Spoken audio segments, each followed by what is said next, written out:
Bonsoir. Bonsoir. Bonsoir. Bonsoir. Bonsoir. Bonsoir l'Île-de-France. Bonsoir à toutes, bonsoir à tous. Je suis très heureuse de passer ce vendredi soir un petit peu particulier avec vous sur l'antenne de BFM Paris Île-de-France. Ce soir est une soirée très forte en émotion pour toute la rédaction parce que nous refermons avec vous 8 ans et demi de BFM Paris Île-de-France. 8 ans et demi à vos côtés, à vous informer. Je vous donne déjà rendez-vous à 19h15 pour notre toute dernière émission en direct, une émission un peu spéciale avec des best-of, une grande partie des anciens journalistes qui ont fait vivre cette chaîne. Ce sera notre façon à nous de vous dire au revoir. On vous fera revivre les moments qui ont marqué cette antenne, évidemment, les moments où l'on a été avec vous, sur le terrain, sur ce grand territoire qu'est l'Île-de-France. D'ici là, de nouveaux journaux et voici le sommaire du premier. À la une de Bonsoir l'Île-de-France, une femme a été retrouvée morte chez elle. Son corps était marqué de plusieurs coups de couteau. C'est sa fille qui l'a retrouvée. Cela se passe à Maurepas, dans les Yvelines. On va tenter de comprendre ce qui s'est passé avec Yael Kahn qui nous rejoindra sur le plateau de BFM Paris. À Conflans-Sainte-Honorine, le collège du Bois d'Aulne s'appelle désormais officiellement le collège Samuel Paty. C'est là que ce professeur avait été assassiné en 2020. Il enseignait l'histoire-géographie. Sa sœur attendait particulièrement ce moment. Vous allez l'entendre. Enfin, nous irons à Clichy découvrir le Café César. C'est le bistrot de région parisienne qui a été primé comme meilleur établissement par le guide Lebet. On a voulu en savoir plus justement sur ce succès. Donc nous avons poussé les portes du Café César avec Jeanne Spicarolène, qui a pu goûter la cuisine du Café César avec notre reporter Julie Benmoussa.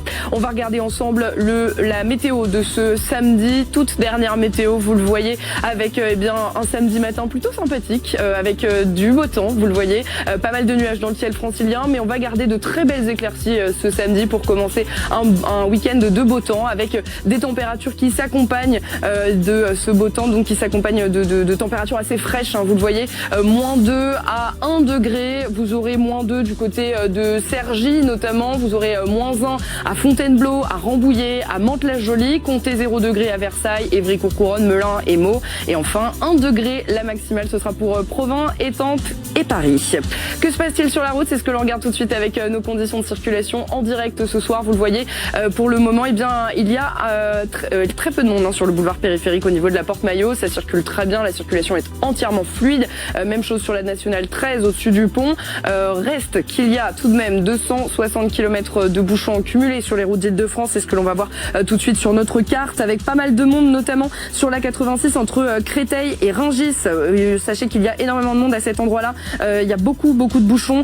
Des bouchons aussi si vous quittez Paris par le sud sur l'autoroute A6. Là aussi, c'est assez compliqué. Vous le voyez ce soir, avec également, peut-être que vous le voyez aussi sur cette carte, pas mal de monde dans le nord de Paris, sur la 86 entre Nanterre et la Courneuve, et enfin sur l'autoroute A1 au moins jusqu'au Bourget. Dans quelques instants, le maire d'Épinay-sous-Sénart sera le tout dernier invité de Bonsoir l'Île-de-France. Nous allons revenir sur cet appel des élus locaux à investir massivement dans les banlieues afin de réduire les inégalités sociales. Appel passé à l'adresse de la ministre de la Ville, Juliette Méadel, qui était présente hier à Épinay-sous-Sénart. L'appel d'Épinay nous sera résumé justement par le maire. Que demande-t-il? C'est ce que nous verrons juste après ce journal.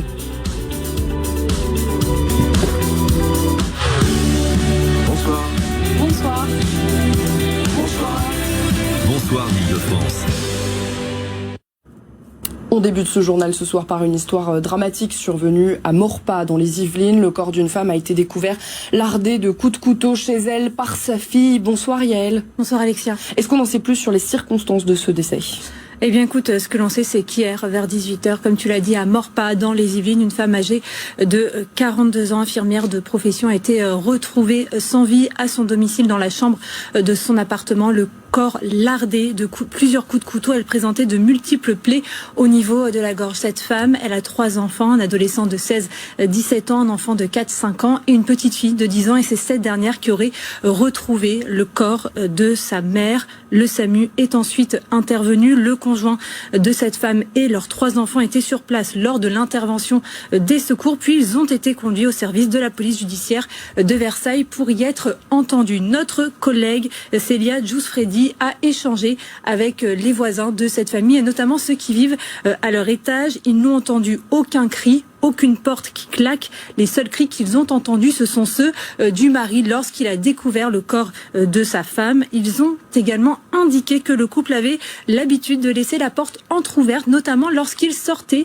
les poubelles. Un voisinage donc choqué par ce qui s'est passé. Et je vous propose justement d'écouter à ce sujet une des voisines. Des gens très discrets, ils parlent pas beaucoup. Je parle souvent avec les enfants quand ils jouent. Ça fait peur et on se pose des questions. Est-ce qu'on est en sécurité? Surtout qu'on a 2 codes différents et on a même un code. C'est vrai, la porte de l'extérieur elle est cassée, mais on a quand même 2 codes et malgré tout ça, on est arrivé à là. C'est un peu traumatisant. Voilà, et c'est triste pour la famille.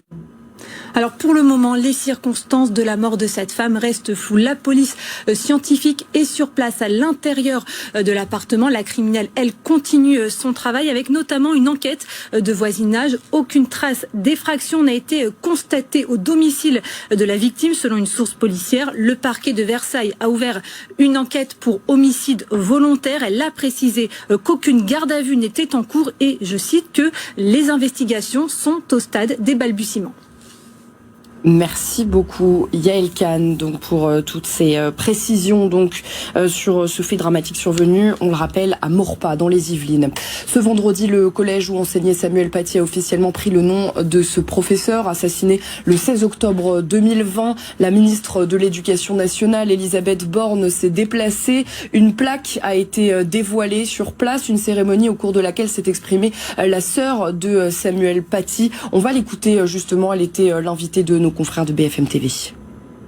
C'est un moment que j'attendais. Je suis contente et émue que ce collège où enseignait mon frère soit nommé de son nom, le collège Samuel Paty. Et j'étais particulièrement émue également de partager ce moment avec les enseignants, avec les élèves de ce collège. C'est comme je l'ai dit tout à l'heure dans la cérémonie, ils ont tenu bon, toute cette équipe, pour que malgré le drame, que ce collège reste un collège où on enseigne, où on apprend. Et je tenais justement à les remercier aussi d'avoir tenu bon. C'est un peu le retour d'une tendance qu'on n'attendait pas vraiment. Selon les derniers chiffres de l'INSEE, la pratique religieuse était en constante décroissance entre 2010 et 2020. Et pourtant, les réseaux sociaux pullulent de vidéos sur la pratique du carême. Une façon d'attirer les jeunes, bien évidemment. Reportage dans le Val d'Oise, Clément Gauvin, Alizé Boissin avec Aristide Sadna. Pas même le martyr. Sur son téléphone, Maxime Renaud, 25 ans, en regarde quotidiennement. Je regarde des vidéos d'influenceurs, de jeunes qui nous encouragent à passer un bon carême tous ensemble. Je viens vous souhaiter un bon carême. Un contenu religieux posté en nombre par des dizaines de comptes différents, allant de simples fidèles à des membres de l'église. Si tu vois cette vidéo avant le début du carême, avec comme objectif, faire la promotion du carême, cette période de 40 jours chez les chrétiens, précédant la fête de Pâques. C'est une période pour se rapprocher de Dieu, donc dans la prière, dans le partage. Un partage de conseils, de règles de vie et de planning, devenu viral sur Internet et qui semble désormais séduire les nouvelles générations. Beaucoup d'influenceurs en fait exposent sur les réseaux sociaux leur manière de pratiquer le carême. Ça va en fait conduire des jeunes à s'intéresser à cette pratique et à la vivre, ce qu'ils n'auraient pas fait sinon. Un succès qui s'est traduit dans cette église d'Île-de-France par une augmentation du nombre de fidèles. Il y a beaucoup de jeunes aujourd'hui qui n'ont pas été élevés dans une religion et donc ils se pointent ici et ils demandent à savoir comment faire carême, comment être baptisé, etc. Selon les dernières études, près de 29% des personnes âgées de 18 à 59 ans se déclarent catholiques en France. Ils ont été choisis parmi 500 établissements en compétition. Le guide Le Bay a primé 3 établissements en France hier. Il existe 3 catégories. Le meilleur bistrot parisien, le meilleur bistrot autour de Paris et le meilleur bistrot en région. En Ile-de-France, ce sont les 2 premières catégories qui nous intéressent bien évidemment. À Paris, c'est le bistrot Erceau qui a été primé dans le 11e arrondissement, rue Saint-Ambroise. Mais celui qui nous intéresse ce soir, c'est le 2e. C'est le meilleur bistrot autour de Paris. Le chef Charles Boixel s'est distingué à la tête du Café César à Clichy, c'est dans les Hauts-de-Seine. Jeanne Spicarolène et Julie Ben Moussa étaient aux côtés des clients ce midi. Elles ont même pu goûter le menu. En tout cas, les clients ont l'air absolument ravis. Vous allez l'entendre. Avec Julie, nous sommes en salle aujourd'hui et comme tous les jours, c'est complet. Il y a entre 32 et 40 couverts ici. Ce midi, la suggestion, c'est un pavé de saumon grillé avec des aubergines indiennes confites au saté et une sauce au yaourt ail et menthe. Je suis avec Edwina. Edwina, c'est la deuxième fois qu'elle vient ici avec son mari et son fils. Qu'est-ce que vous avez pris aujourd'hui ? J'ai pris du merlu avec des moules. C'était super bon. Que vous avez trouvé ça comment ? C'est la deuxième fois que vous venez. Pourquoi vous êtes revenu une deuxième fois là ? Alors nous on habite à Clichy et on a trouvé cette adresse par hasard qui était très bien notée et on n'est pas déçus. Là c'est la deuxième fois qu'on vient et ce sera sûrement pas la dernière. C'était très bon. Merci. Maintenant, on va aller voir une autre table. Anaïs qui est une habituée. C'est pas du tout la première fois qu'elle vient. Anaïs, pourquoi vous revenez si souvent dans ce restaurant, dans ce bistrot ? La cuisine est excellente. L'accueil, le service, c'est vraiment la meilleure adresse du coin. Est-ce qu'il y a un plat que vous prenez tout le temps, auquel vous êtes habitué ? Alors non, puisque la carte change très régulièrement. C'est aussi ce que l'on aime. Donc non, je prends pas la même chose. Alors je sais pas si vous le saviez, mais le bistrot vient d'être primé. Il a été primé hier comme étant le meilleur bistrot hors de Paris. Est-ce que ça vous étonne ? Non, ça m'étonne pas du tout, mais non, je savais pas. Du coup, c'est pas pour ça qu'on est là aujourd'hui, en tout cas. Merci. Eh ben, écoutez, on va passer au dessert. On va passer au dessert avec Aline. On va lui demander comment elle a trouvé son dessert. Bonjour Aline. Bonjour. Comment vous l'avez trouvé comment vous le trouvez votre dessert ? C'est super bon. C'est votre première fois ici ? C'est ma première fois, mais je reviendrai. Ah oui, comment vous avez découvert ce bistrot ? Grâce à des amis qui sont déjà venus et qui nous ont fortement recommandé ce restaurant sympathique et très bon. Merci Aline. Oui, ici les plats, les entrées et les desserts sont entre 6,50 € et 21 €. Pour les plats, on est entre 16 € et 34 €. Vous restez avec nous. Nous serons bientôt avec l'invité de Bonsoir l'Île-de-France, maire socialiste d'Épinay sous Sénart en Essonne. C'est de là qu'a été lancé un appel par plusieurs associations d'élus locaux. Ils demandent la réduction des inégalités sociales en faveur des quartiers prioritaires. Ils ont lancé ce que l'on appellera désormais l'appel d'Épinay sous Sénart. C'est 7 ans après l'appel de Grigny qui demandait exactement la même chose. On va voir ce qui a changé depuis. On sera ensemble dans quelques instants. À tout de suite.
Alors que le fossé des inégalités sociales a continué de se creuser au cours des années passées en Île-de-France, cette association d'élus locaux ont appelé le gouvernement à ne pas abandonner les quartiers prioritaires. Ils ont ainsi lancé l'appel d'Épinay face à Juliette Méadel, la ministre de la Ville. Bonsoir Damien Alouche, vous êtes maire socialiste d'Épinay sous Sénart et secrétaire général de l'association des maires villes et banlieues de France. Que contient cet appel d'Épinay ? De quoi manquent les banlieues aujourd'hui ? On imagine de tout dans tous les domaines ? Bonsoir. Écoutez, l'appel d'Épinay sous Sénart que nous avons porté hier, c'est un moment historique dans l'histoire de la politique de la ville, comme on dit. La dernière fois qu'on s'était réunis comme ça, c'était à l'occasion de l'appel de Grigny en 2017. Aujourd'hui, les habitantes et les habitants de nos quartiers voient leurs conditions de vie se dégrader jour après jour. Nous, les élus locaux, et j'insiste sur tous les bords politiques, républicains qui se trouvent avec les équipes à gérer les communes, eh bien tous les jours, on fait face à la dégradation au quotidien de ce que vivent les habitantes et les habitants, que ce soit tant sur la question du pouvoir d'achat, sur la question de tranquillité publique, sur des questions d'éducation, et on se bat en lien. Alors évidemment, on se bat pas tout seul, on se bat avec avec les associations sur place, des femmes et des hommes qui sont engagés pour les territoires, pour tenir la République. Et l'objectif de cet appel, donc qui concerne tout le champ de l'éducation, le champ de la culture, le champ du sport, le champ de la sécurité, le champ de la transition écologique, tous ces champs-là sont aujourd'hui couverts. Et nous appelons aujourd'hui le gouvernement formellement à prendre en considération tous ces besoins, toutes ces demandes qui aujourd'hui ne sont pas complètement remplies. Vous en parliez à l'instant, il y a déjà eu l'appel de Grigny en 2017, le Conseil national des solutions en 2021, le rapport Borloo entre-temps qui avait d'ailleurs été enterré. Qu'est-ce qui change cette fois-ci? Qu'est-ce qui fait que ça va changer? Alors, on a, vous l'avez égrené, plusieurs années maintenant que les élus locaux se mobilisent. Et que les élus locaux ont cela, c'est qu'ils ont la foi. Nous avons la foi et nous ne lâchons rien, même si les temps que nous vivons et les signaux qui nous sont envoyés ne sont pas forcément très positifs. Si vous le permettez, je vais prendre 2 exemples. On a vécu 2 moments importants ces dernières années. Le premier a été l'épisode des émeutes suite à la mort de Naël en 2023. On a vécu des heures très sombres de l'histoire contemporaine de notre République. Et on s'est dit, suite à ces émeutes, que enfin le regard sur les banlieues, sur les villes avec des quartiers populaires allait changer. C'était une occasion, j'allais dire, en or pour changer les choses, pour mettre sur la table des propositions concrètes, pour renverser la table et améliorer le quotidien des habitants. Suite à cela, qu'est-ce qui s'est passé? Rien. Deuxième événement, les Jeux Olympiques et Paralympiques, beaucoup plus positif. Ambiance de concorde nationale, avec des belles histoires, des émotions positives partagées par tout le pays. Qu'est-ce qui en est sorti? Rien. Enfin, concrètement, rien aujourd'hui sur le long terme de manière structurante. Et donc, ce qui se passe depuis de nombreuses années, maintenant, c'est que la situation continue à se dégrader. Et donc, nous, on ne lâchera pas. Et donc, une nouvelle fois, on alerte le gouvernement actuel sur la situation. Tiens, à remercier les 2 ministres qui sont déplacés hier, Mme Létard et Mme Méadel, qui ont participé de manière très active à nos échanges. Maintenant, elles savent, ce qu'il y a à faire. Il faut à tout prix qu'à Matignon, qu'à Bercy, que le président de la République lui-même s'engage pour les quartiers de manière très concrète. Parce qu'aujourd'hui, il n'y a rien. Quelles sont les solutions justement que vous demandez à la ministre de la Ville pour que le niveau de vie des habitants des quartiers prioritaires s'améliore? On peut le prendre par plein de bouts. On peut le prendre sur la question de l'éducation, on peut le prendre sur la question de la tranquillité publique, et on peut le prendre aussi sur la question du bâti des immeubles, la question de la rénovation urbaine. Aujourd'hui, je le dis de manière très formelle, très concrète, la rénovation urbaine aujourd'hui est en danger. Les financements de la rénovation urbaine sont en danger. Donc l'idée, d'abord, c'est de s'assurer du financement de la fin des opérations de rénovation urbaine qui sont lancées depuis maintenant de nombreuses années dans le quartier. On est avec le contexte budgétaire qu'on connaît? Avec le contexte budgétaire qu'on connaît. Il faut que ça risque d'être compliqué. Nous, on est très ouverts. Et à ce stade, j'aurais aussi lancé un appel aux députés pour dire travailler la question des quartiers populaires. Aujourd'hui, pour moi, l'Assemblée nationale ne prend pas complètement à sa charge la question des quartiers populaires de manière forte. Est-ce que vous avez vu un député aujourd'hui ou un groupe de députés porter de manière formelle des objets concrets pour changer la vie des habitants dans les quartiers? Moi, j'attends le retour. Aujourd'hui, donc on termine les projets de rénovation urbaine. Quoi d'autre? Alors, on termine les projets de rénovation urbaine. Si vous voulez, déjà, ce sera déjà essentiel. Ensuite, il nous faut des femmes et des hommes. Il nous faut des gens sur le terrain.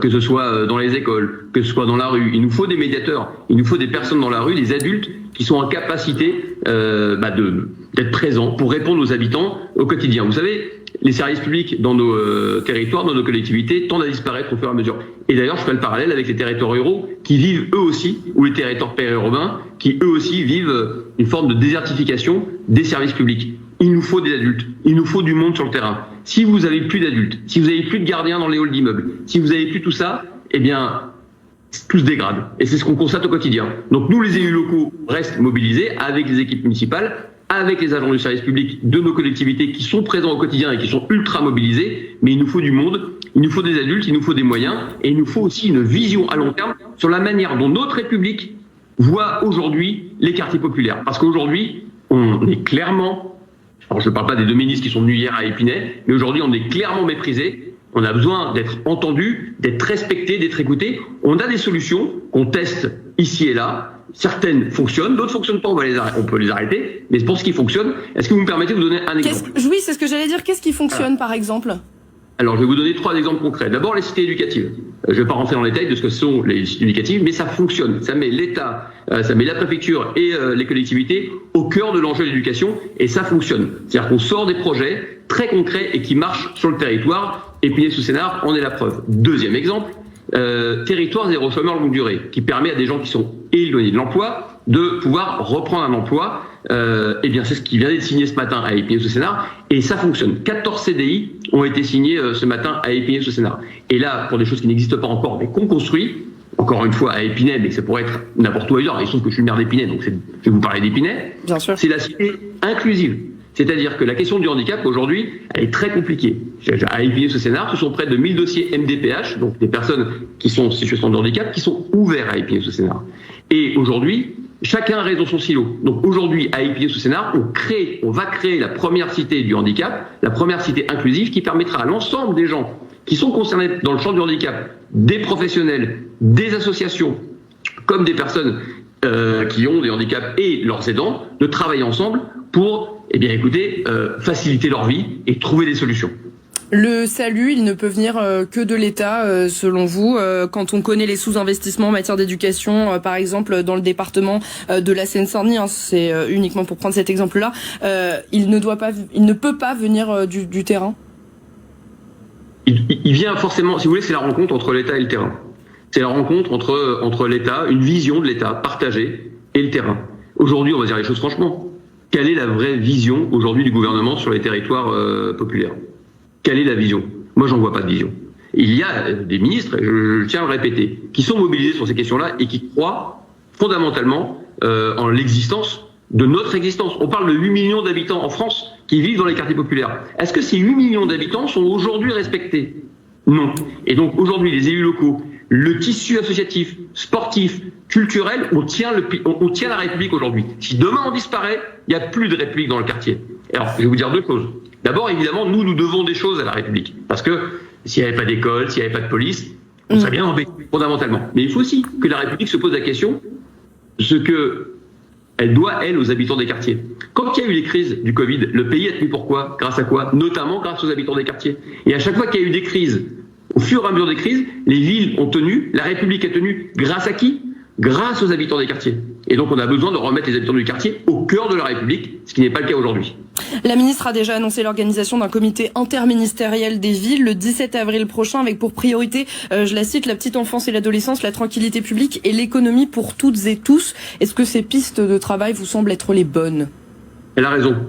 Elle a raison parce que d'abord les 1000 premiers jours de l'enfance, ce sont des moments indiscutablement déterminants et essentiels. Toutes les études l'ont prouvé. Les 1000 premiers jours de l'enfance, c'est vraiment un moment extrêmement important. La question de l'adolescence, la question des 9-11 ans, des 9-13 ans, tout ça est déterminant pour construire les adultes de demain et pour garantir leur émancipation. Sur la question de l'économie, je suis assez d'accord avec elle. Après, il faut voir concrètement à quoi ça ressemble, puisqu'il ne s'agit pas non plus de faire une génération d'habitantes et d'habitants qui ne pourraient vivre que uniquement en travaillant chez tel ou tel, chez Uber ou ce genre de choses. Vous voyez, il ne faudrait pas non plus fragiliser la question du salariat à l'aune d'une réussite chiffrée en disant voilà, on attend d'entreprises. Mais c'est vrai, en l'occurrence, que dans les quartiers populaires, il y a des énergies et il y a des femmes et des hommes aujourd'hui qui sont en capacité et qui ont les idées pour monter des entreprises pérennes, des entreprises innovantes, sur le champ social, sur le champ sportif, bref, sur tous les champs. Et là, pour le coup, aujourd'hui, pour celles et ceux qui souhaiteraient les porter, c'est très compliqué. Donc, elle a raison, la ministre, d'aller sur ces points-là. Et sur la question de la tranquillité publique, c'est déterminant. Nous avons besoin de forces de police régulières, d'une justice avec laquelle on peut non seulement discuter, mais surtout qui agit de manière concrète avec des moyens. On a des procureurs aujourd'hui qui veulent agir, mais on voit bien qu'ils sont en manque de moyens. Or, quand vous n'avez pas cette question de la tranquillité publique qui est respectée dans les quartiers, eh bien c'est toute la promesse républicaine qui s'envole aux yeux des habitantes et des habitants et qui leur font faire perdre parfois foi en ce que c'est que la République française. Merci beaucoup Damien Alouche, vous êtes maire socialiste d'Épinay sous Sénart, secrétaire général de l'association des maires villes et banlieues de France, l'une des associations qui appelle donc à cette à ce sursaut pour les banlieues, pour les habitants des quartiers prioritaires. Merci d'avoir été avec nous sur BFM Paris Île-de-France. On va rapidement regarder le temps pour ce week-end.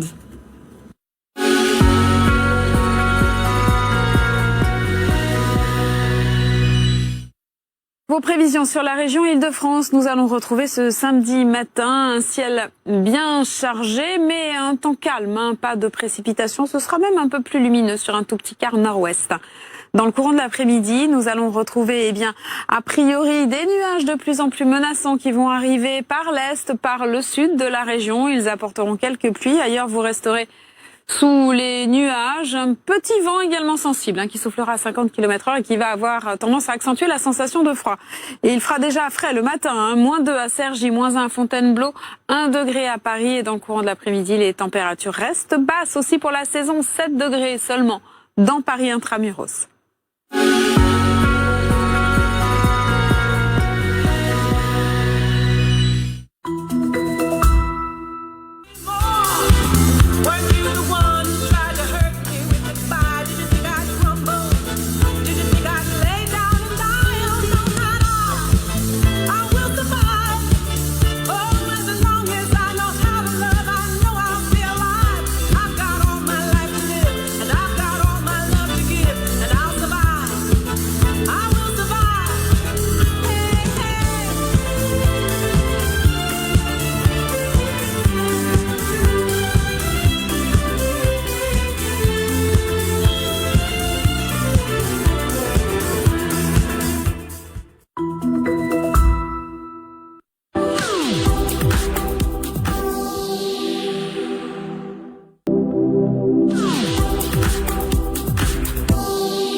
Bonsoir l'Île-de-France.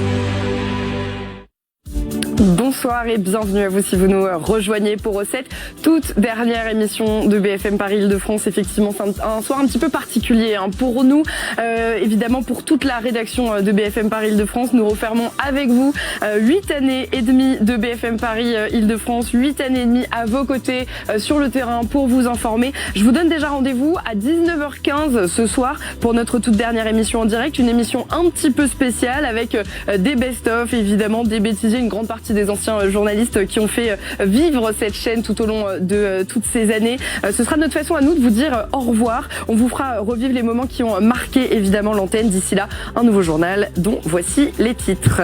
Le maire de Boulogne-Billancourt se met en retrait après un conseil municipal qui a tourné au pugilat hier soir. La présence de journalistes a envenimé une situation déjà particulièrement tendue. Nous allons tenter de comprendre ce qui s'est passé exactement.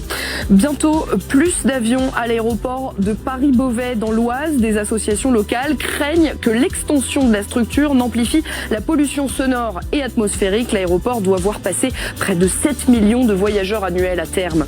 La basilique de Saint-Denis sur le point de retrouver sa flèche 180 ans après qu'elle a été foudroyée puis démontée. La ministre de la Culture, Rachida Dati, était sur place pour poser la première pierre de la tour qui va soutenir cette flèche. On vous présente le chantier à la fin de cette édition. On va regarder ensemble le temps de ce samedi matin. On commence le week-end avec du beau temps. C'est plutôt sympa pour commencer un week-end entier de beau temps d'ailleurs pour ne rien vous spoiler. Regardez, vous aurez un peu de nuages quand même dans le ciel francilien, mais globalement le temps va rester très clair. Vous aurez un beau soleil dès le début de la journée de ce samedi. Comptez des températures assez fraîches quand même, car qui dit beau temps dit froid, avec donc -2 à 1 degré. Vous aurez -2 à Cergy, -1 à Fontainebleau, à Rambouillet, à Mantes-la-Jolie. Comptez 0 degré à Ivry-Courcouronnes Villars-Couronne, Melun, Meaux et Versailles. 1 degré pour Paris, pour Étampes et enfin pour Provins.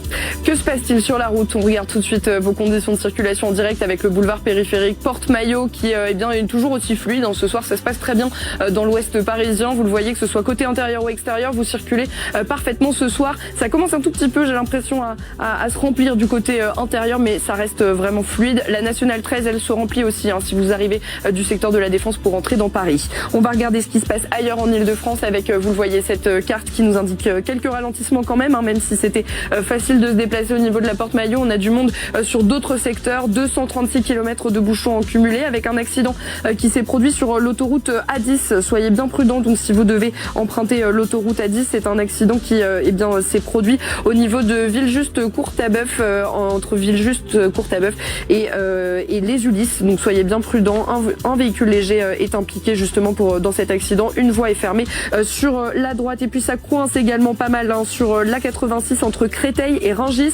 Si vous êtes sur ce secteur, attention puisque vous freinez pas mal et puis ça freine aussi beaucoup dans le nord de Paris sur l'A86 entre Nanterre et la Courneuve et sur l'autoroute A1 jusqu'au Bourget. Même chose pour l'autoroute A3. Vous le voyez, c'est compliqué entre la porte de Montreuil et la Bretelle pour rejoindre l'autoroute A1. Très bonne route à vous. Bonsoir. Bonsoir. Bonsoir. Bonsoir l'Île-de-France. Le maire de Boulogne-Billancourt a annoncé se mettre en retrait après un conseil municipal qui a tourné au drame hier soir. Le maire s'en serait pris physiquement à un journaliste présent sur place. Bonsoir Nicolas. Bonsoir Alexia. Qu'est-ce qui s'est passé? Pour tenter de comprendre ce qu'il s'est passé hier soir, le mieux c'est de regarder une vidéo que l'on a pu se procurer. On y voit un journaliste de France 2 empêché de filmer pendant le conseil municipal par une agente de la ville. Puis il est pris à partie par plusieurs personnes, dont une qui semblerait être le maire de la ville selon plusieurs sources. Hors vidéo, le journaliste est plaqué au sol, son téléphone pris pour tenter d'effacer les vidéos tournées. Du matériel de l'équipe aurait même été cassé. Et dans un mail interne que BFM Paris Île-de-France a pu consulter, la direction de l'information de France Télévisions dénonce et condamne les violences verbales et physiques. Une plainte a été déposée. Comment est-ce qu'on en est arrivé à ce niveau? Eh bien, il s'agit d'un vœu de l'écologiste Pauline Rapilly-Ferniaud qui portait sur la sécurisation des abords de la station Vélib de la rue Le Corbusier, juste à côté du centre commercial Les Passages. C'est à cet endroit qu'Adam Chaponic, âgé de 16 ans, a été écrasé par un camion le 27 septembre 2021 alors qu'il retire un Vélib de la station. Depuis, son père réclame à la ville la sécurisation de cet espace et l'élu a demandé qu'il puisse prendre la parole devant le conseil municipal, mais le maire a refusé. Selon un témoin, c'est la réponse de la mairie qui met le feu aux poudres, expliquant qu'elle ne pouvait rien faire à cet endroit de la ville. Le père d'Adam Chaponic s'insurge et il a été sorti de la salle Manu Militari, selon ses propres mots à BFM Paris Île-de-France, avant d'avoir une discussion franche avec le maire dans les couloirs de l'hôtel de ville. Il réitère à BFM Paris Île-de-France qu'il n'a jamais accusé le maire ou la mairie de la mort de son fils, mais qu'il demande que la place soit simplement réaménagée. Il souhaite reprendre le dialogue avec la ville et ne pas être dans le conflit. Le maire Jean-Christophe Baguet, vous le disiez, s'est mis en retrait, une décision lourde de sens pour l'opposition. Le fait de se mettre en retrait, c'est un peu acté aussi que on a fait une faute. Et moi, j'ai jamais vu la municipalité ou le maire reconnaître la moindre erreur ou la moindre faute depuis que je suis élue. Je me dis que peut-être ils ont réalisé la gravité de ce qui s'est passé et le fait d'avoir que des journalistes aient été violentés. Peut-être que ça, ils ont réalisé la gravité après, une fois que c'est retombé un peu. Et de son côté, la majorité soutient le maire Pierre-Christophe Baguet. Oui, pourtant, dans un communiqué, la ville a reconnu que le maire Pierre-Christophe Baguet s'est emporté et qu'il regrette profondément cette triste situation. Celui-ci s'est mis en retrait. Toutefois, la ville reprochait une mise en cause sous l'œil des caméras de télévision et la majorité municipale, dans un communiqué de presse publié sur les réseaux sociaux, accuse même d'un guet-apens tendu au maire au lendemain de la date anniversaire du décès de son propre fils. Et elle dénonce le mépris de toutes les règles déontologiques de la part de certains journalistes, donc les équipes de France Télévisions. Merci beaucoup Nicolas. Juste un petit mot, Alexia. Je me le suis noté pour bien le dire. Avant de justement rendre la parole pour la dernière fois sur BFM Paris, je voulais dire un grand merci à nos téléspectateurs de nous avoir suivis fidèlement depuis le lancement de la chaîne, mais aussi un grand merci à toute la rédaction de BFM Paris Île-de-France pour son travail, et toi y compris. Merci beaucoup Nicolas, merci, un grand merci à toi pour tous ces papiers sur la politique francilienne. Ça nous manquera, il faut le dire. Merci à toi. Un chauffeur de bus suspendu de ses fonctions à la RATP après un incident à Montreuil. L'un des rétroviseurs de son véhicule a heurté la tête d'une piétonne dans la commune de Seine-Saint-Denis. Hier, une enquête interne est diligentée par la régie des transports parisiens. Le premier test aux produits stupéfiants passé par ce conducteur s'est révélé positif. La RATP explique qu'une tolérance zéro s'applique dans ce genre de situation. C'est pour ça donc que ce conducteur a été relevé de ses fonctions. Vous avez sans doute déjà pris l'avion depuis l'aéroport de Beauvais dans l'Oise. Vous êtes monté dans le nord de l'Île-de-France depuis l'Île-de-France pour espérer payer votre billet quelques dizaines d'euros moins cher. Eh bien, cet aéroport compte s'agrandir. Une décision qui n'est pas vraiment du goût des associations locales qui craignent plus de bruit et plus de pollution. Elles ont déposé un recours en justice affirmant que Paris-Beauvais pourrait recevoir jusqu'à 7 millions de voyageurs annuels à partir de 2030. Mathieu Giboire, François Luce avec Pierre-Olivier Danton. Dans les rues de Beauvais, le bruit d'un avion qui décolle ou le passage quotidien de milliers de voyageurs, cela exaspère les riverains. Ah, c'est un gros problème. La vie est vraiment pénible, c'est terrible. De toute façon, moi, je veux déménager. Ce qu'on souhaite, c'est de limiter ce trafic, qu'il n'y a pas d'extension. Et ces nuisances pourraient bien s'accentuer. Une extension du trafic aérien est prévue. Près de 10 millions de passagers seront transportés dans 30 ans, contre 6 millions actuellement. Dénonçant de graves conséquences climatiques et sanitaires, 3 associations ont déposé un recours en justice pour s'opposer à l'extension. On demande un plafonnement du trafic. L'avenir de l'aéroport n'est pas que dans la croissance. L'aéroport était très rentable ces dernières années. Mais la mairie pointe un argument économique et souligne un développement maîtrisé du trafic aérien. C'est un élément important pour l'attractivité économique du territoire. Et puis, je n'oublie pas que beaucoup de nos concitoyens, même très peu fortunés, peuvent effectivement voyager à moindre prix. 71 communes situées aux abords de l'aéroport ont signé une motion demandant le respect du plafonnement du trafic.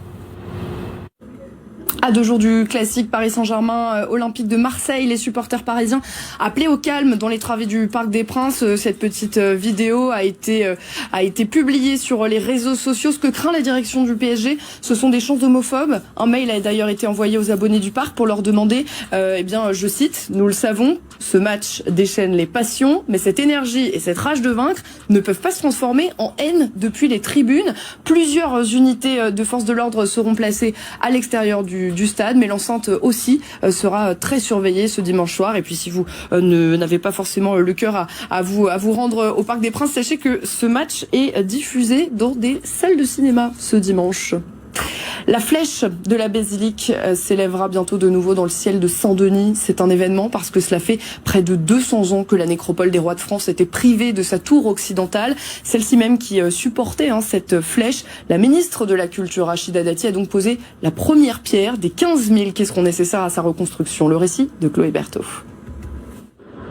C'est une page de 180 ans qui se tourne.